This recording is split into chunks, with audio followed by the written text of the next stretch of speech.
All right. Well, welcome back to the Dr. Jimbo Love Show featuring Seth Matthew. We had a little technical difficulty. I got about halfway through the show, and all of a sudden my computer just died. Hopefully we've got it fixed. The reason I'm Sethless for right now is the bar is pretty packed downstairs, so Seth couldn't get away. But he was going to try to pop up here for the second half of the show, where we're going to talk about the NBA or the NFL teams and some of the teams we're previewing. So we're going to feature 7 different games for the college, and I'll go through some of the different ones that we're going to be doing. We were the first broadcast that really kind of said how Scott Frost is on the hot seat, and he is definitely on the hot seat. He was let go last Sunday from Nebraska, and we're going to talk a little bit about him and some of the rumors. There's some salacious rumors coming about him coming out of Nebraska and his work ethic and just his professionalism. Things that you never would have heard if he had not been fired. And we'll talk a little bit about his buyout and stuff like that. Featured games today, of course, we've got Minnesota hosting CU, and we'll talk a little bit about that game. I mean, CU is in some big trouble. Minnesota has a running back, Abrahams, who's just absolutely fantastic. He could run for 250, maybe 300 yards today. That game is underway at 1:30 p.m. Mountain Standard Time. UGA versus South Carolina. Unfortunately, we're at halftime of that game, and Georgia is just absolutely crushing South Carolina, 24-0 in that game. Last week, you remember South Carolina played against Arkansas, who was ranked at the time 16th, and ended up losing 44-30. What's really nice is for Arkansas is that they are now ranked in the top 10. So we have another SEC school we'll be talking about as we move forward. OU versus Nebraska, that game is at the second half. It's just starting the second half. I'm looking over right now at the TV, and it is 35-7 Oklahoma. And unfortunately, Nebraska, you're going to be taking your lumps for the rest of the season. You have a team in disarray, and it's showing in this first half. Two games that I really think are going to be big, and the first of the two is number 12 BYU is traveling to Oregon to take on Bo Nix's team. Oregon popped back into the top 25. They are ranked 25th. Remember, they absolutely got crushed by Georgia 49-3 in week number 1. Penn State versus Auburn, that's a great game to look at because you've got a Big Ten school versus an SEC school. So we'll have to wait and see. Auburn has played a couple very, very easy schools, and later on we'll talk a little bit about the cupcakes and the scheduling of cupcakes the first 2 or 3 weeks. Whether it's good for college football or is it just, a wasted game that basically the only people that are watching are the true fans, and they're turning it off after the first quarter anyways because they're up by 25, 30 points. Michigan State plays in Washington for the first time since 1956, I believe. So for Michigan State fans, you're getting a chance to go to Seattle today, and that'll be an interesting game to see. Michigan hasn't really played anybody yet, so it'll be interesting to see how they'll do against University of Washington. And then the last game, which I think is the biggest game, is Miami versus Texas A&M. You remember what happened last week? Texas A&M lost to App State, 17-14, and we're going to talk a little bit about that. App State, what a great victory. College game day, I wake up this morning as I do every Saturday, and of course I put on College game day. It comes on at 7 a.m. here in the Mountain West time zone, and I look and there's Little Boom, North Carolina, being featured on College game day. And from what I understand, and I don't know if this is official, they were going to go to College Station and do College game day. And they changed it and decided to go to this little town in western North Carolina. And folks, if you have never been to Boone, North Carolina, it is a place that you should check out if you're in that part of the country. It's just your perfect little quintessential mountain town. It's got great coffee, great craft beer, And the people there are absolutely wonderful. They were saying on College Game Day, you're 4 hours from the beach, you can be skiing within an hour, and you've got more creeks and rivers to fly fish on that you can shake a stick at. So it sounds to me like a great place to go to college. And I spent a little time there back in the late 80s, early 90s, and it was just a great, great town. But they went nuts. And you can imagine, I guess they have a place there called King Street. The celebration was so wild. The students were out, they were going nuts. It spilled over into the duck pond, and they were running and jumping in the duck pond on campus, which was pretty fun to see. Again, if you get a chance to watch College Game Day, it's pretty interesting. It's a great prelude to all the action of every Saturday. So, the second half of the show, hopefully Seth will be up here. We're going to feature 5 different games in week 2 of the NFL season. We've got the Pats versus Pittsburgh, the Vikings versus the Eagles, the Titans at the Bills, the Bucks at the Saints, and the Texans, of course, here playing in the Bronco home opener on Sunday at 2:25. We'll be talking about all those games, and hopefully we'll get some of Seth's input on that. But before we move on to college football, let's talk a little WNBA. We are in the midst of the finals. Now, the finals are a 5-game series, and the Las Vegas Aces are playing against the Connecticut Sun. The Las Vegas Aces jumped off to a 2-0 lead, won the first 2 ball games, and then suffered a pretty big loss in Game 3. The Sun came back and beat them by over 20 points. So we'll talk a little bit about that. But before we move on and we talk about Sunday's Game 4, let's talk a little bit about the WNBA first team. And they announced their first team about a week to 10 days ago.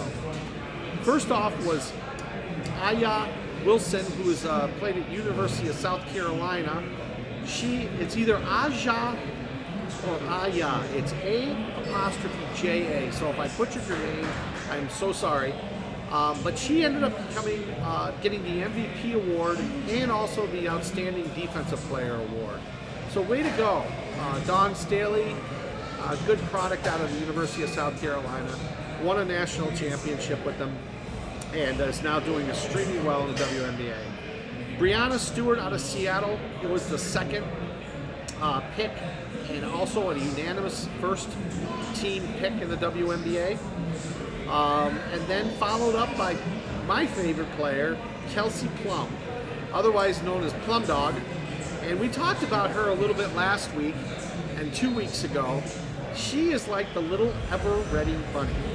She is everywhere. She's out there chugging around, playing both ends of the floor, and just a relentless,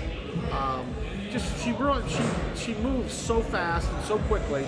And not only that, let's remember that she also broke Becky Hammond, her coach, three-point field goal. The number of three-point field goals in a season, she broke that record. And she broke it by 31 three-pointers. Okay, Becky Hammond had 80 in a season. She ended up with 113. So good old Plum Dog was hitting at 42%, which is outstanding for a three-point shooter. The other 2 players to round out the first team of the WNBA All-Stars, Skylar Diggins out of Phoenix and Candace Parker out of Chicago.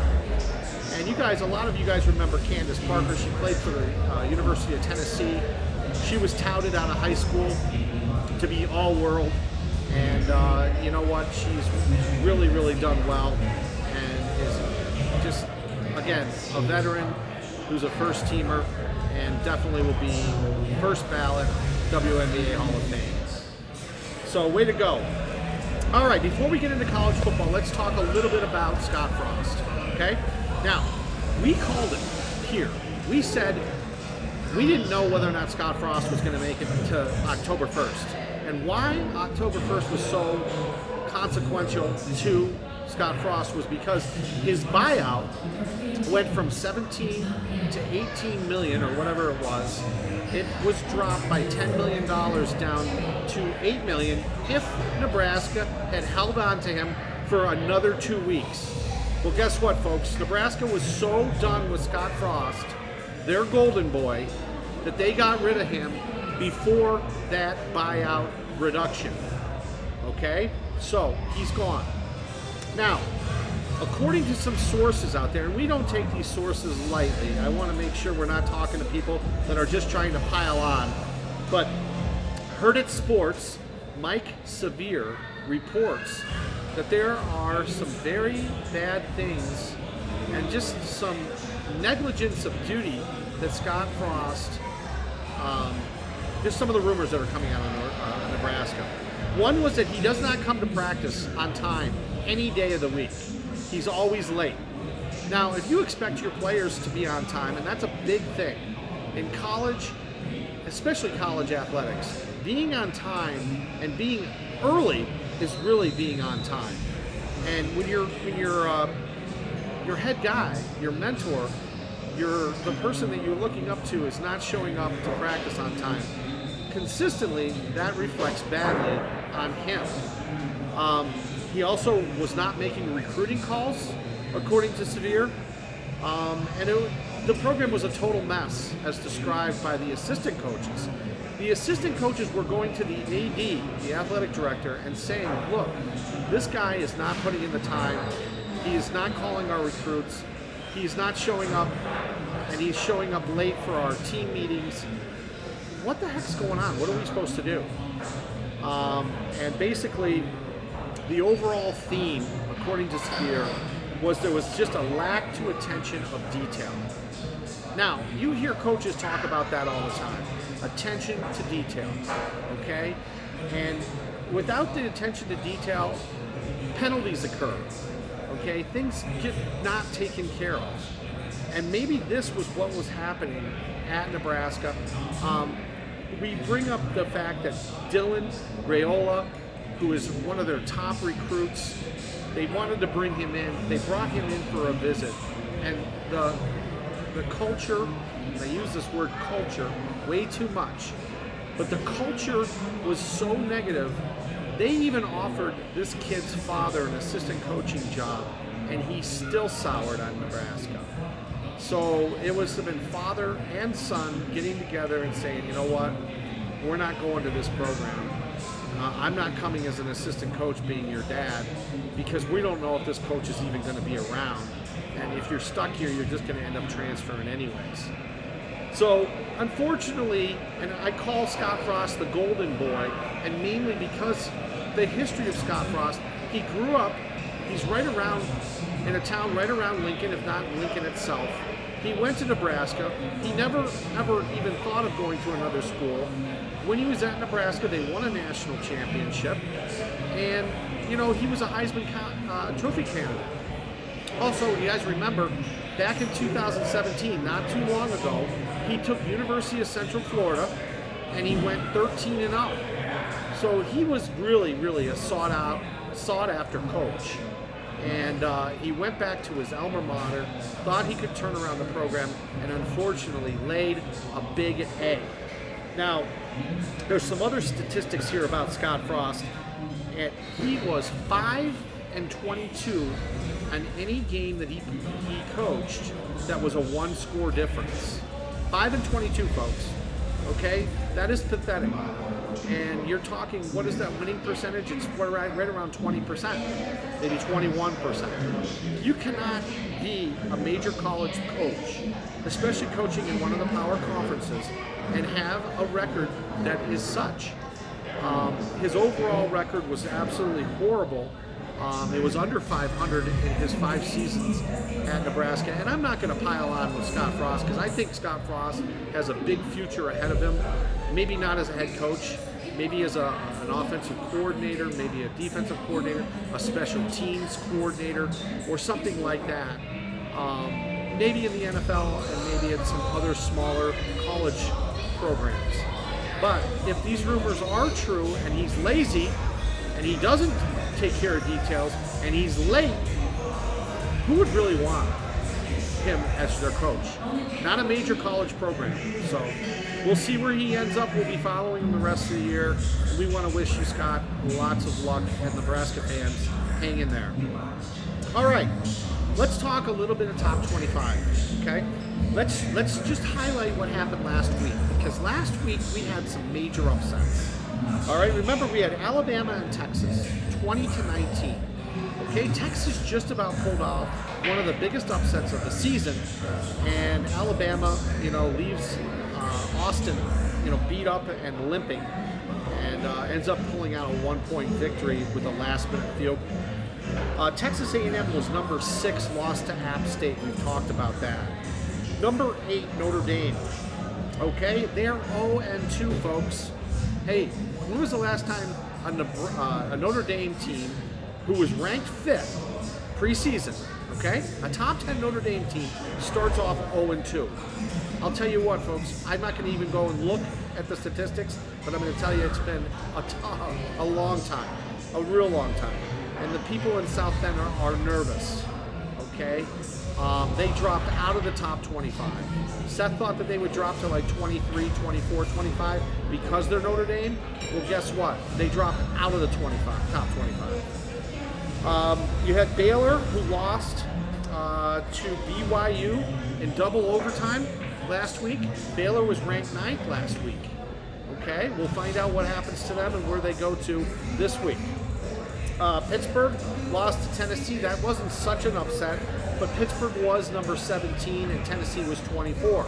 We'll see what happens with Tennessee. How much did they move up for their victory? And then we have, of course, Wisconsin, who lost to Washington State. Okay, so Washington State, remember, Mike Leach's old stomping grounds. He left Washington State to go to Michigan, or Mississippi State, and he's now back in the SEC. But he was at Washington State for a little while, helped correct their program, brought in the air attack, and Wisconsin was able to not match up very well against them and lost. So just a little a retrieval of what we had talked about last week. This week, we see Georgia moving up over Alabama, and they are ranked number 1. Alabama's number 2, Ohio State 3, Michigan 4, Clemson 5. Okay, pretty standard. It's a little bit of a change from last week, but not much. Now we go to 6. We have Oklahoma at 6, USC. Okay. USC is up to 7. Oklahoma State won last week. They're at 8. And we see now 2 SEC teams sneaking into the top 10, where we've got Kentucky at number 9 and Arkansas at 10. Arkansas was 16 last week. They bumped up that win at South Carolina, bumped them up, and of course they had some losses of ranked teams that we talked about earlier. Let me see what else we've got. We'll figure out the rest of the top 25 here. Let me just pull it up on the phone. Number 11, Michigan State. BYU is 12. Miami of Florida, big game today. Okay, we're going to talk about that in just a little bit, but they are up to 12th, or 13th actually. They are 13th in the AP poll. Utah comes back at 14. Tennessee jumps from 24 to 15. Nice job, Vols, but you're going to lose when you play South Carolina. Just want to let you know that. NC State's up there at 16. Baylor dropped from 9 to 17. Florida dropped from 12 to 18, but is still in the top 25. Interesting. We've got Wake Forest at number 19, Ole Miss at 20, Texas 21, Penn State, we're going to be featuring them a little bit today when they play Auburn. They're at 22. We have Pitt. Pitt lost and kind of exchanged places with Tennessee, and they are now 23rd. Texas A&M drops from 6th all the way to 24th, and Oregon pops back up on the radar after their devastating first week loss to Georgia. So that rounds out your top 25. Let's talk a little bit about the games that are played last night. There was a beauty, folks. I don't know if you guys got a chance to check it out, but Florida State played Louisville in a very, very competitive ball game. Florida State pulls it out with their backup quarterback, no less, 35-31. Eldridge and Air Force, we'll talk a little bit about them. Wyoming and Air Force played a huge game last night, and almost nobody locally was talking about it. But Wyoming pulled it out. They were it was 17-14, Wyoming versus Air Force. Now, we've been watching Air Force really closely. They were starting to get some votes in the top 25. I think they were up to over 20 last week. And they go in and they end up losing to the Cowboys. And I'm a little disappointed, but I also root for Wyoming. So, it's a local thing. I would have liked to see Air Force win this ball game. Wyoming's Peasley ended up riding the ship a little bit better this week than last week. He was 18 for 23, 162 yards passing, 1 touchdown, 1 interception. So then we were watching him. He's the running back for Wyoming. He ended up with 102 yards and a touchdown. Air Force, Eldridge had 104 yards rushing, and Roberts contributed 54 yards. Remember, when we saw them play against CU, there were 4 or 5 guys, 4 of them were over 80 yards rushing, and they had 66 running plays last week. It'd be interesting to find out what the count was this week against Wyoming. Other than that, we'll be watching both of those teams because they're local, and those were 2 excellent games that occurred if you weren't paying that close attention between Thursday and today. All right, so I'm looking over right now. Oklahoma, who is number 6 in the nation, is 42, and Nebraska is 7. So Nebraska is just getting crushed. I can't see South Carolina, Georgia. I can't see any of that TV. But again, it was 24-0 at halftime. And we're going to talk about this in a second with the difference between a number 1 team and an unranked team in the same division of the SEC, and the difference in quality of play. It's amazing. We'll start out here with CU at Minnesota today. That game kicks off at 1:30 Mountain Standard Time, 3:30 on the East Coast. And, I think what we're going to see is we're going to see CU struggle. Abrahams is a great running back for Minnesota. Again, watch. He may get to play the full game he hasn't played a full game all season because Minnesota has won so handily. It'll be interesting to see if he gets a full game of rushing. If he does, folks, look for 250, maybe 300 yards. He'll at least, I bet you he breaks 200. I mean, I'd take that over and under bet any day of the week if anybody wants to lay it with me before 1:30 today.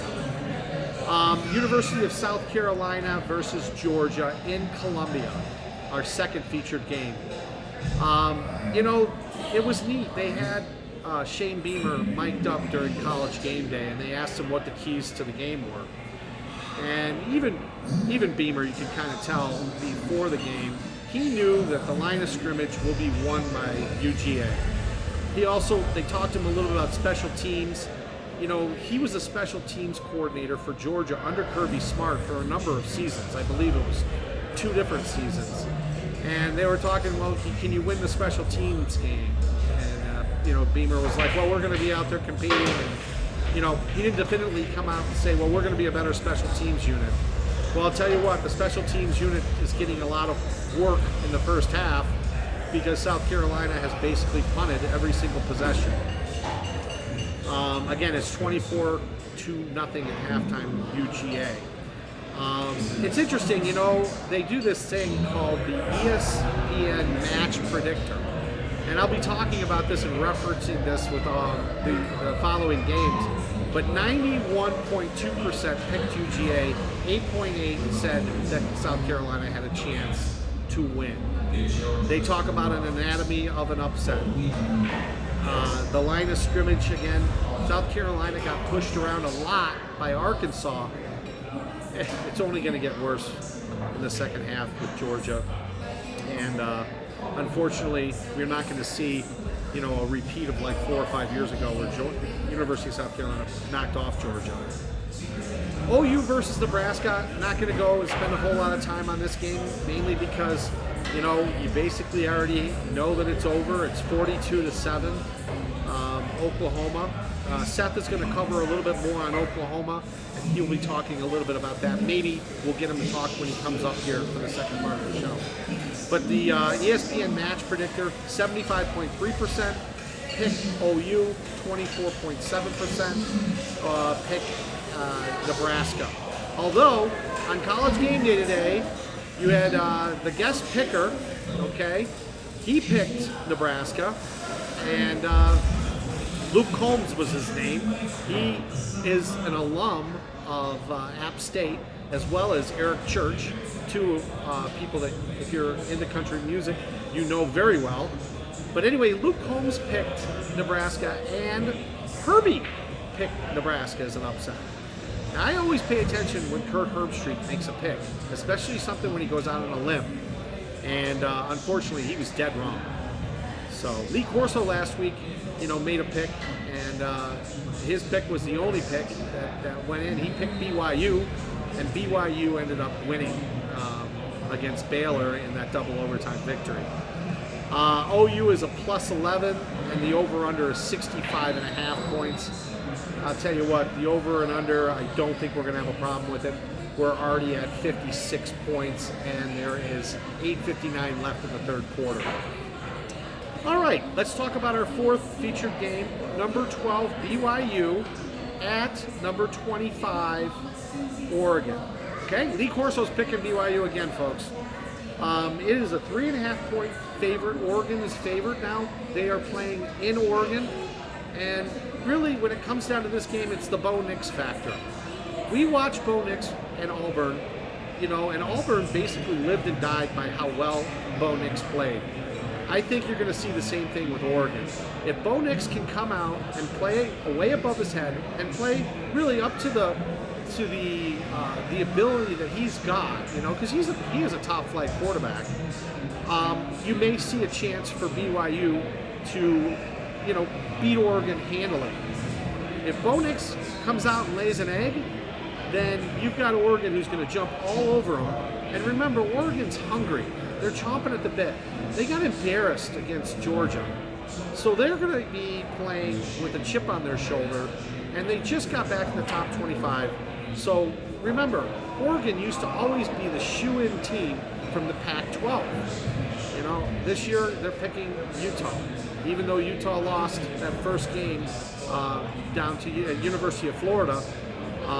So we'll be watching Utah very closely and see if we end up with an Oregon-Utah matchup at some point in time.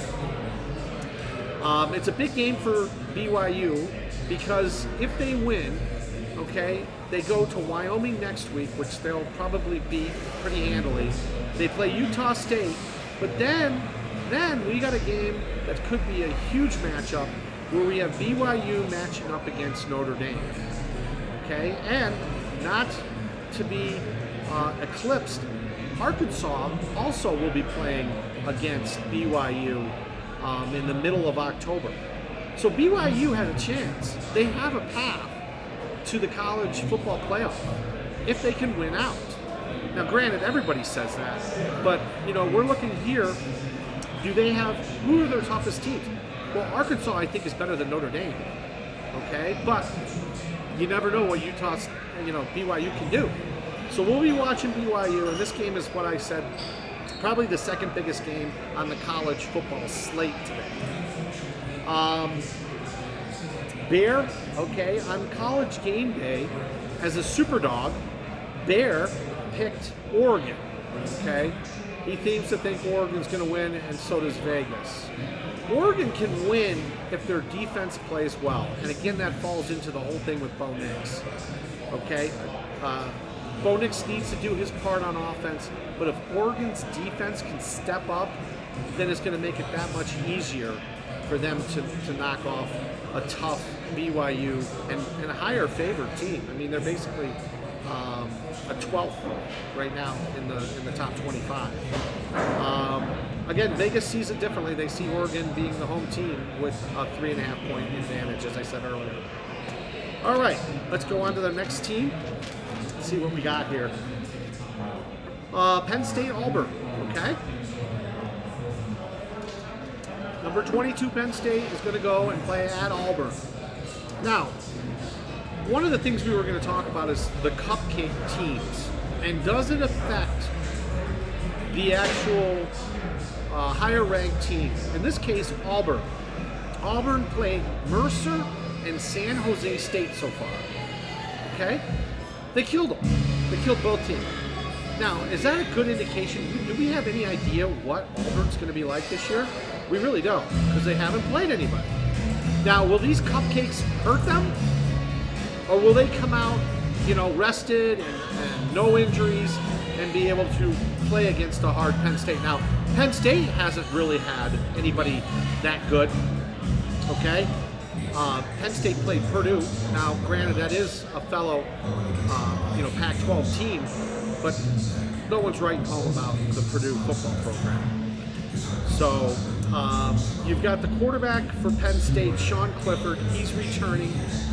Last year against Auburn, he had 280 yards. Now, we talk about the transfer portal quite a bit. Penn State lost their leading receiver, his name was Hudson, to University of Central Florida. When was the last time you heard of a major program like Penn State losing their number one position player to a school that's really considered not even a Power 5 conference school? They will be, but transferring to a UCF. I don't know why it happened, but maybe he felt, when he was recruited, that this was a good fit for him. But Penn State lost their number one receiver from last year's team to UCF, and that brings us down to their running back, Tank Bisbee. Look for him to have a big game if Penn State is going to beat Auburn in Auburn, War Eagle Land. Penn State is a 2.5 point favorite, and the over/under for that game is 48 if you're still trying to place some bets. Number 6, Michigan State versus Washington. This is a primetime game on ESPN. It starts at 5:30 Mountain Standard Time, 7:30 on the East Coast. Again, Michigan State has played a bunch of cupcakes, Portland and Akron. So we don't know what Michigan State has and if they can play up to a Pac-10 competition like Washington. So we'll be watching that game. Vegas seems to think that Michigan State is going to be a 3.5 point favorite. Remember, they're playing in Washington, folks. So the over/under is 56.5 point, and the money line is a plus 140 Washington, minus 165 Michigan State. Folks, if you're betting on FanDuel or DraftKings, that sometimes becomes a big number to you. It's what I usually bet on, the money line. And then lastly, our 7th game that we're going to feature today is what I think is the best game on the slate, and that is number 13 Miami is at College Station playing against number 24 Texas A&M. Texas A&M is coming off that horrendous upset. Will they bounce back? Will Jimbo Fisher get his team fired up to be an upstart, even though they're really not an upstart because they're ranked 13th, but Miami, an ACC school, will Texas A&M pick to be the best, second best SEC school, had the number one recruiting class? What will happen to A&M? They're calling this game right now, it's early in the season, but they're calling it a must-win game for Texas A&M, and I tend to agree with them. If they lose to Miami, they are going to be in a tailspin. Texas A&M is favored by 6 points. The over/under is 44.5 points. Money line, A&M is a minus 225, and Miami is a plus 185. Folks, if you're betting out there, that might be a great one to look at. 44.5 points is pretty low point total, okay? So I'm looking at probably taking the over and also laying some money on Miami. I think Texas A&M is a lot worse off than a lot of people are talking about. And I think when you lose to a Sun Belt team, when you're ranked in the top 10 and you're picked to be the second best team in the SEC, that's got to mess with your mind. Okay, not only the coaching staff, but the players. You got to remember, these kids read the papers too. They read the internet. They know what's going on. They know what people are saying about it. So look for either Texas A&M to come out really, really strong, okay, pissed off, or look for them to be, in a dogfight.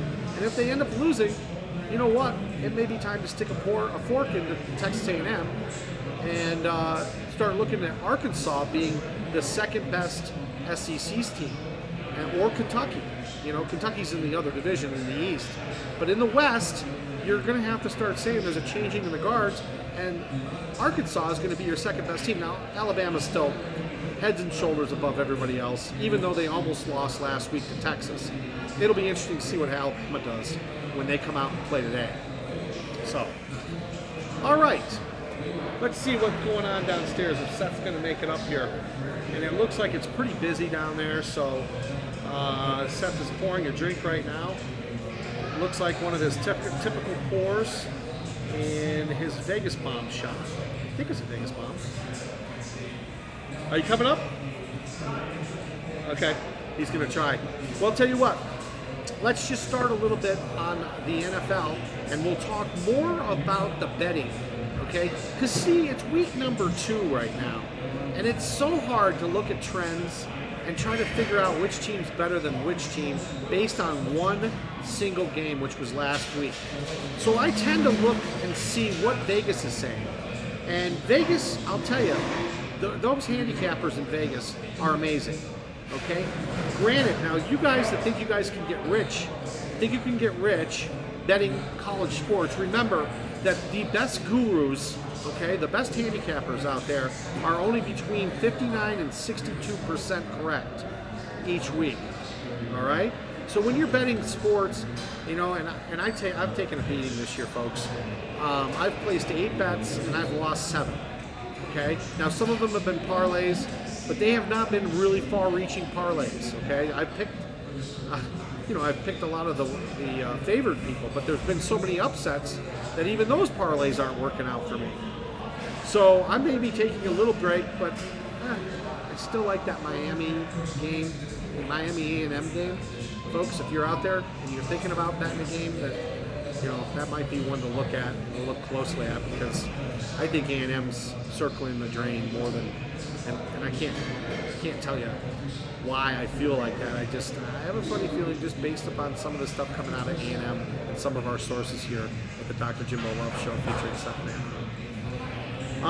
Let's look and see what else we've got here for the Vikings and Eagles. Okay, so the ESPN matchup predictor has the Eagles winning. 65.9% of people out there feel like the Eagles are going to beat the Vikings. 33.7% are thinking that the Vikings will win.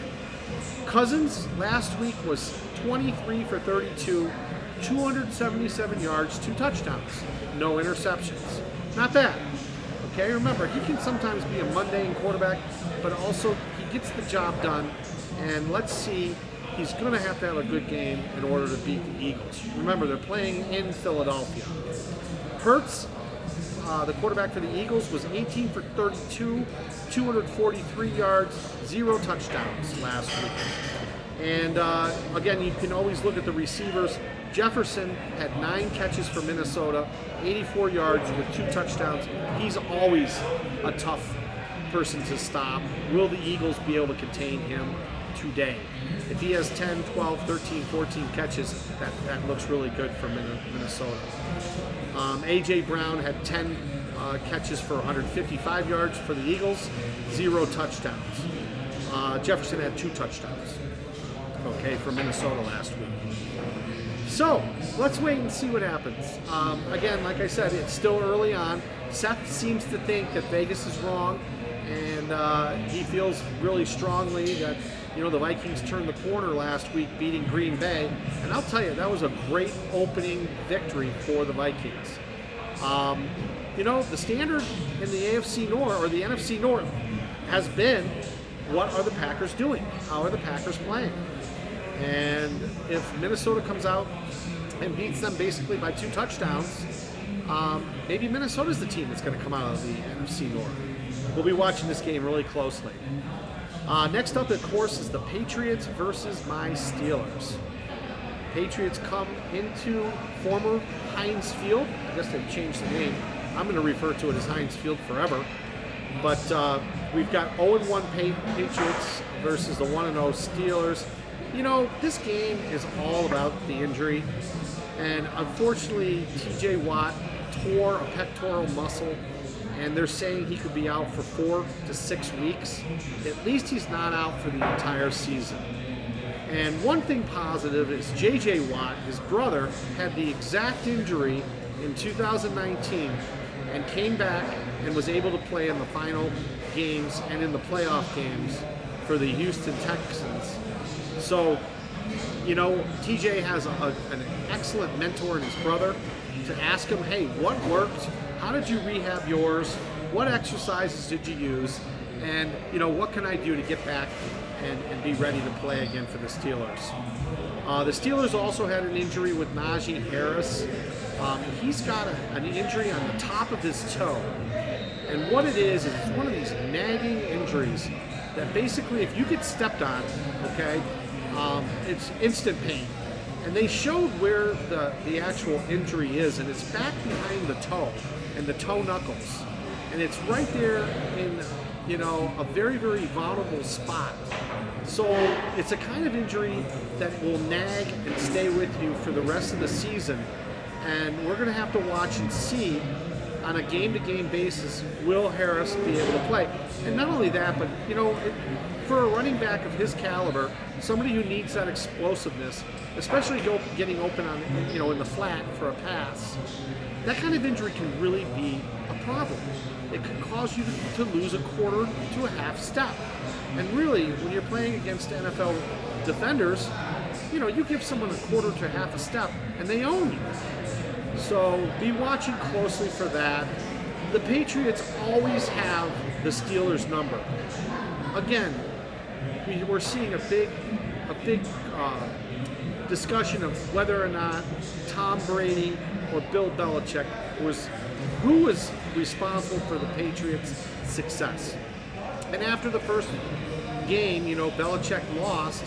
There's a lot of murmuring that says that Tom Brady was more important to the Patriots' success than Bill Belichick. I tend to disagree. Okay, I think Brady is a great quarterback, but I think that it was the game plan that Belichick and his staff put together, especially against Pittsburgh.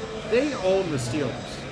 Do you realize that they beat the Steelers 10 out of 13 regular season games, and in the playoffs, it was 6 or 7 times they eliminated us from the playoffs?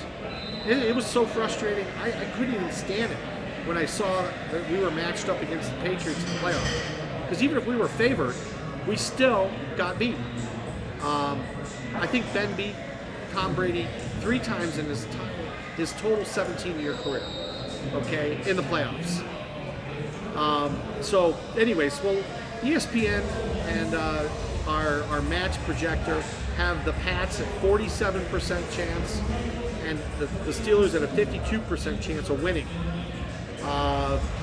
It looks like the Pats are favored though, okay, go figure, 2.5-point favorite, okay.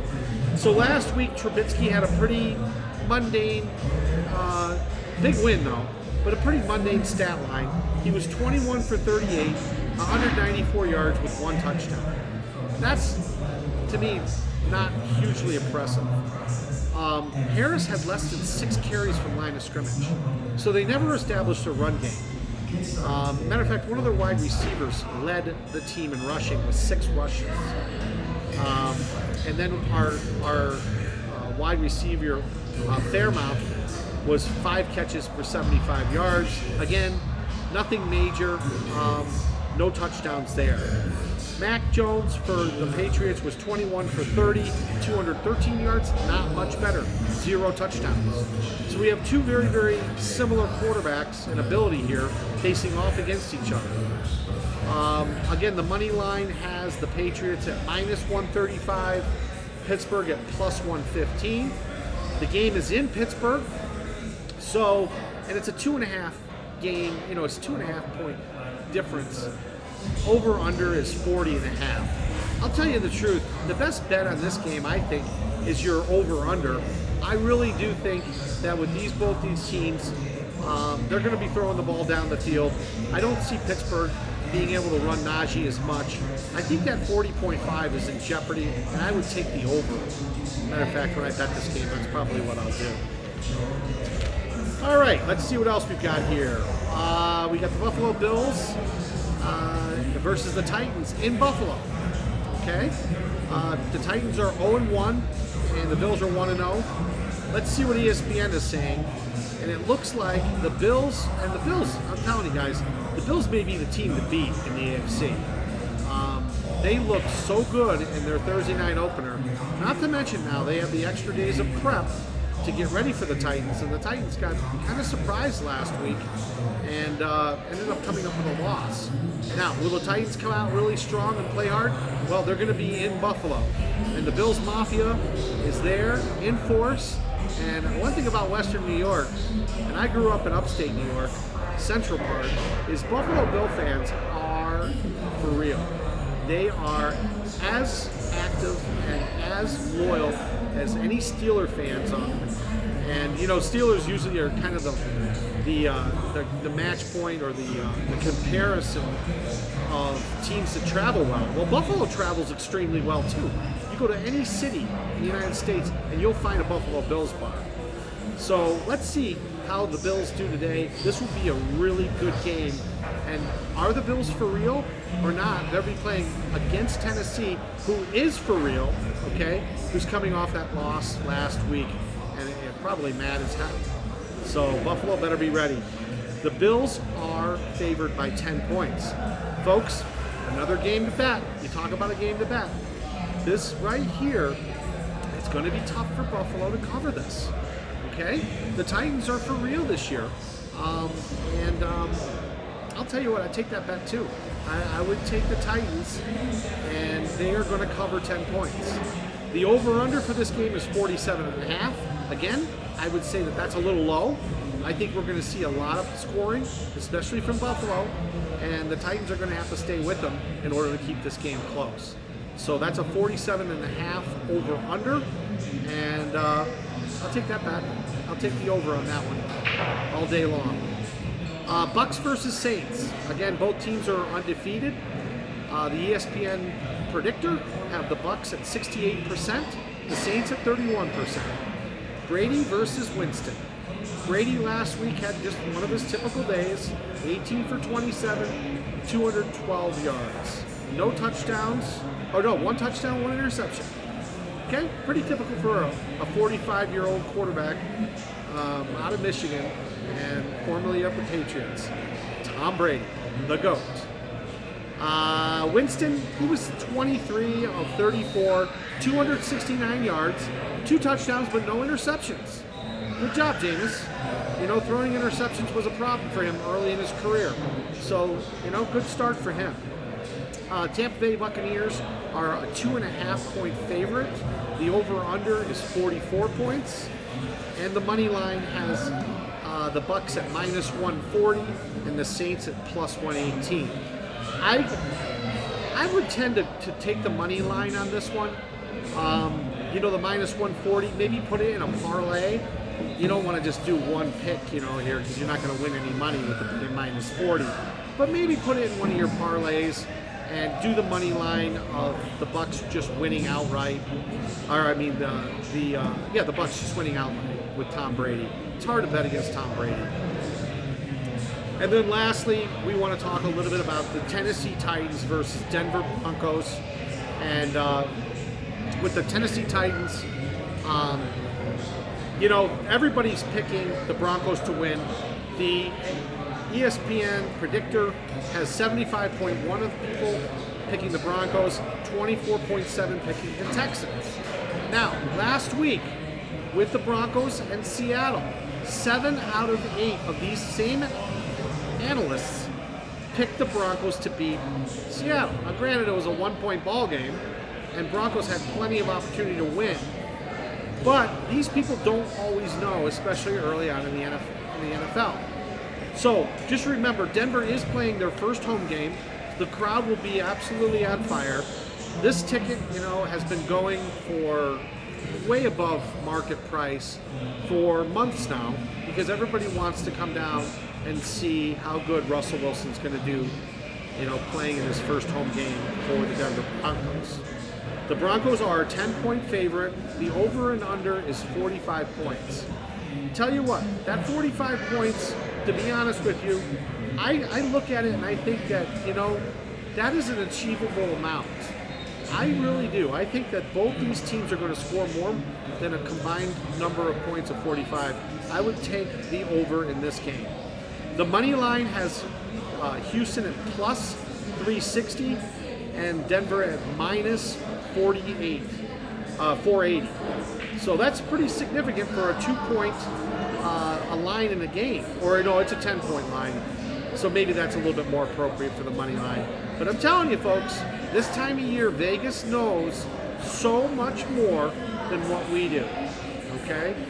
They really do their homework. And these handicappers, I take my hat off to them. They are more right than wrong, especially early on. So we'll see how Vegas does and whether or not we are even close. And we'll be keeping track this year too on our picks. And again, we don't get any of Seth's picks this week, and I didn't really do mine, but we'll start doing our picks and we're going to keep a tally just to see whether or not it's an outright winner or loss and whether we can pick it the week before. All right, so let's go back to the WNBA and talk just a little bit about this series that's going on between Las Vegas Aces and the Connecticut Sun. The series is at 2-1. Las Vegas is up. Las Vegas won the first 2 games pretty well, pretty handily. Although last game, the Suns ended up winning 105-76. Okay, that's a big loss for Las Vegas. What happened? The Aces shot 45% from the floor. All right? Anytime you're shooting from the field less than 50%, you're leaving yourself open. They also had 14 turnovers. Okay? They were out-rebounded 38-24. That is very, very unlike the Las Vegas Aces all season long. Remember, they're the number 1 seed, and Becky Hammond has that team playing and poised to win their first ever WNBA championship. Okay? I can't go without saying the Suns had a player, the Connecticut Suns had a player, her name was Alyssa Thomas. She had a triple-double in Game 3. All right? She's a 3-time All-Star forward. She had 16 points, 15 rebounds, and 11 assists. Folks, for those of you keeping track out there, that is a big-time triple-double. Okay? 16 points, 15 rebounds, and 11 assists. Way to go, Alyssa. The Aces, again, like we said, shot poorly. So we will see what happens. Folks, if you get a chance, I know football's just so big on Sundays, but pull it up on your phone. Pull up this Game 4 on your phone and watch these female athletes compete. Okay? You've got the Plum Dog, okay? Chelsea Plum playing for the Aces. It is fun to watch. For you basketball purists out there, I'm telling you, the WNBA plays an old school style of basketball. You'll see 5, 6, 7, 8 passes on offense.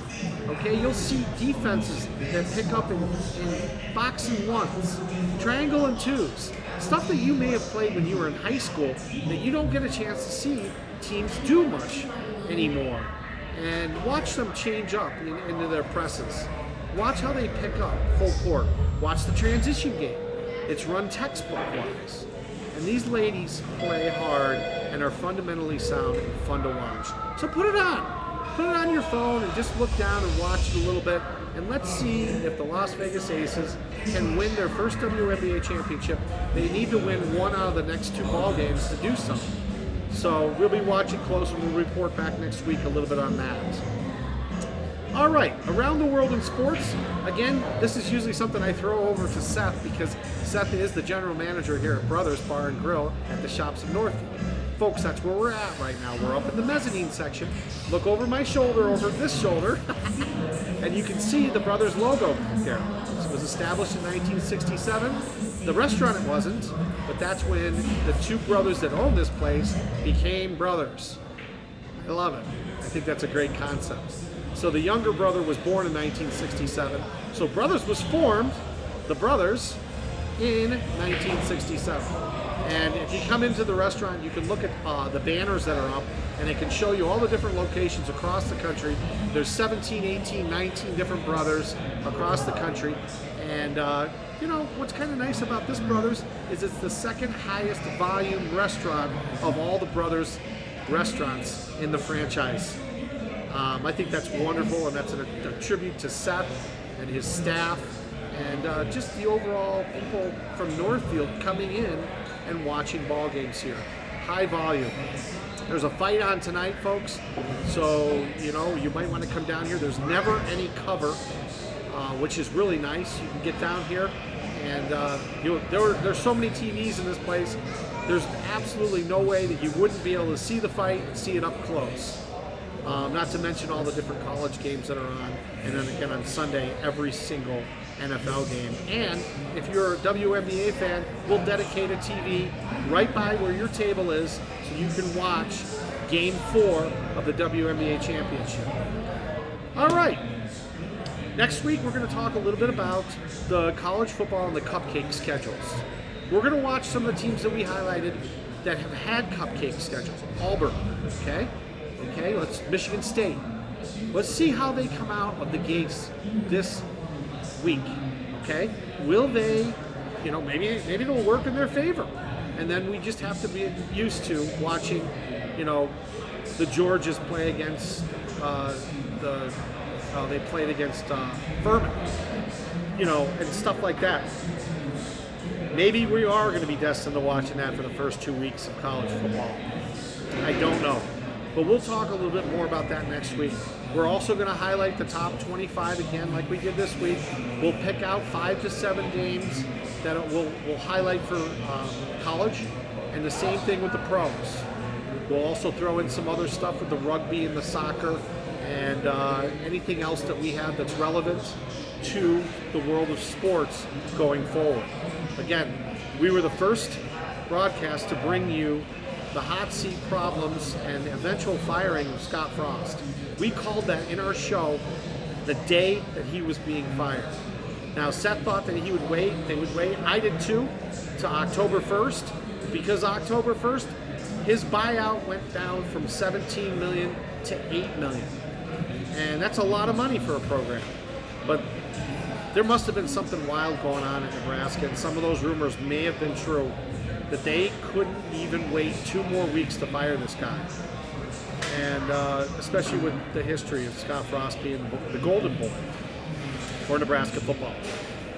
Also next week too, we'll bring up some other subjects. We'll be covering some more of the women's sports. Don't think we've forgotten you women, okay?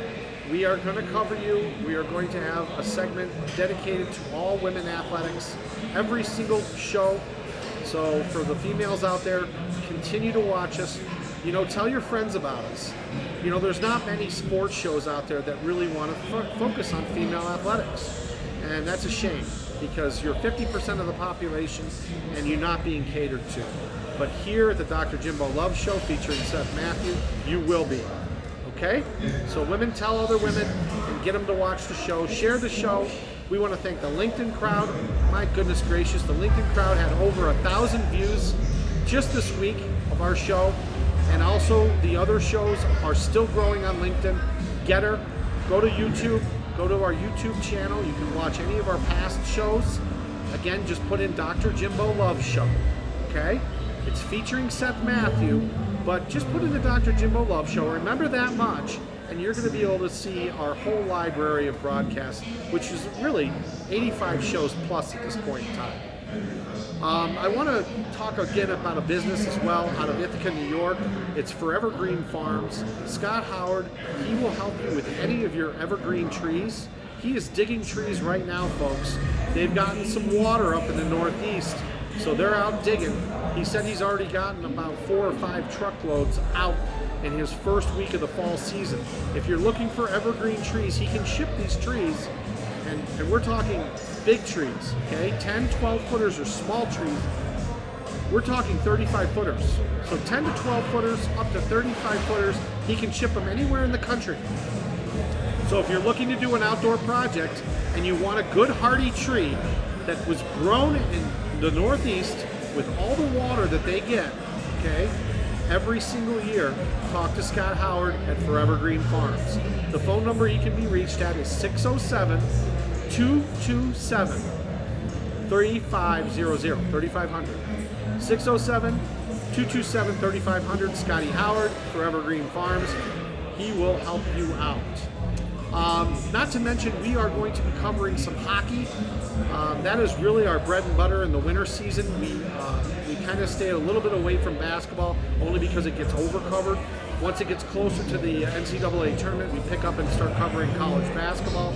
We'll be covering some women's college basketball. We'll see whether or not University of South Carolina can cover, can defend their national championship, and just a whole host of other things. So folks, we want to thank you for tuning in. We want to thank you for the comments and the support. We want to thank you guys for coming. We've got some people up here sitting over here. Okay, no, I'm not going to put you on. But we have some of our fans that come and watch us. We are at the Brothers Bar and Grill in the Shops of Northfield, just north of I-70. Come down and meet us. We'll let you in early if you show up for the show. Okay, the restaurant opens at 11. Our show starts usually between 10 and 11 at some point in time. So we'll bring you in, and I'll make sure you get some beers or some cocktails, something to reward you for coming down and watching us live. Thank you, folks. We really appreciate you. Anyways, I'm going to let you go. Remember, just like they said out there, Tom Hanks, he said at the end of the movie, Saving Private Ryan, make sure you get out there and earn it. Earn your life. Get out there, work hard. Work your side hustle. Work your potential side hustles. Look for what you're going to be doing next. And don't forget to tune into the Dr. Jimbo Love Show featuring Seth Matthew every Saturday or Sunday, and come down to Brothers Bar and Grill and have a cocktail with us. Thank you very much, folks. We'll catch you next week. Go Cox.